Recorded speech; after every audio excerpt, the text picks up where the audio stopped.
Ça surprend sans doute beaucoup de personnes.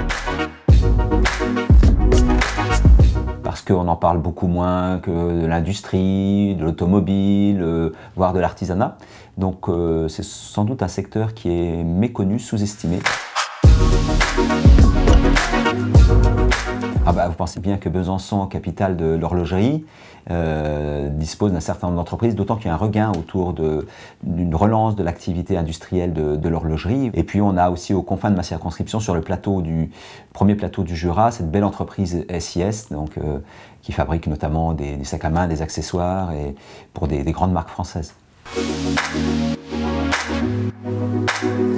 Il faut que nous prenions plus la mesure de la réalité, de l'importance du secteur, qui est une forme de patriotisme aussi qui se développe autour des produits de la mode et du luxe.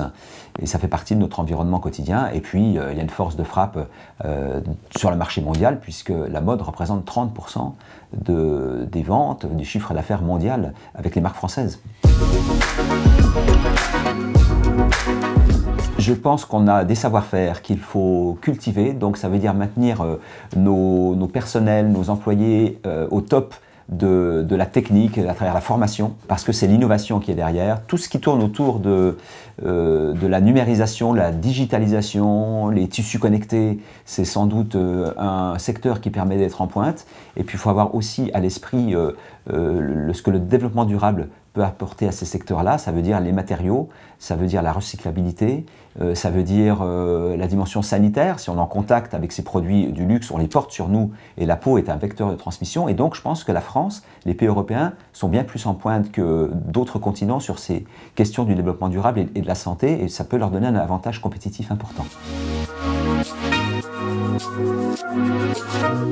Sans doute que le secteur, comme d'autres, s'il est organisé, s'il s'organise bien, il pourra être vecteur de dialogue, d'information avec les élus, quelques niveaux, du président de la République aux élus des communes, et en passant par toutes les strates.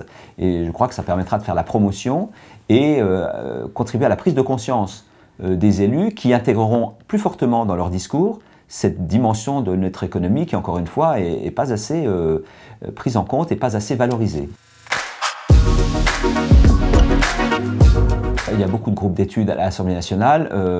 Celui-ci se justifie au moins autant que tous les autres. Il faudra s'assurer qu'ils produisent suffisamment et qu'il y ait suffisamment d'assiduité des députés, qui sont souvent pris par des tas d'activités à U et à DIA, et pour s'y concentrer et pour y travailler de façon pérenne, constante, avec abnégation, pour que ça produise des résultats.